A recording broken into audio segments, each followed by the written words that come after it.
Merv Swan, Romulus Labs, where I spent countless hours building fun and helpful electronic circuits for myself and friends. So a good friend brought me his very cherished miniature novelty phone that was his grandfather's, and he has many fond memories of going to his grandfather's home and playing with this phone. The phone was built in the 1960s by Bell Systems, and it was presented to important executives. His grandfather was Mr. Rosel Hyde, and he was appointed as the chairman of the FCC in 1953 by Eisenhower. He was not an engineer, but he was known to be incredibly effective, collaborating with the number of agencies and departments and public that required radio frequency. He was so good at his job, he actually was reappointed. So he served for a total of 4 different presidents. You can imagine the demands that were on the 50s and 60s for a radio frequency spectrum, especially with the space race coming in and the huge growth in electronics. The phone was originally built with neon bulbs. Now, neon requires 100 volts minimum to trigger, and they eventually burn out. So on the back of the circuit is the timing capacitors. They're starting to bulge a little bit, and so they will start to leak, and the resistors that created a 1.5 hertz timing circuit.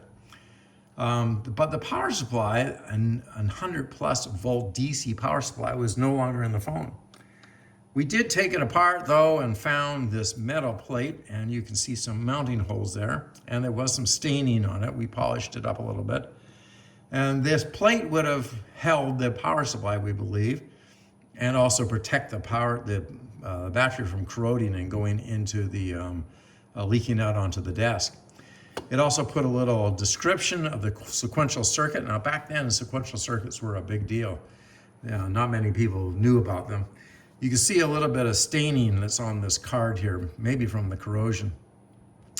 And it describes how sequential circuits were not used in phones today, but they could be in the future. And we know that from the digital generation that came later, that they did actually now use in telephone switching gear.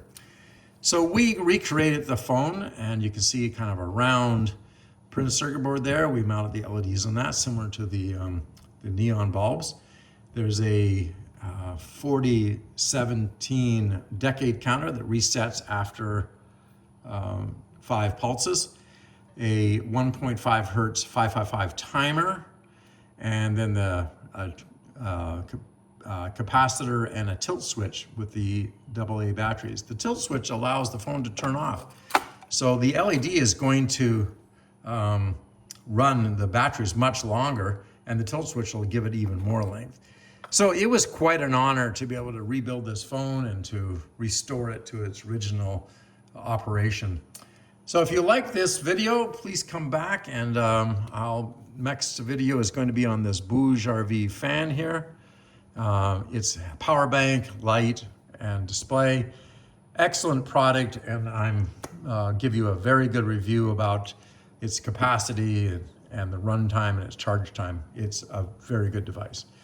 Till next time, thank you for watching.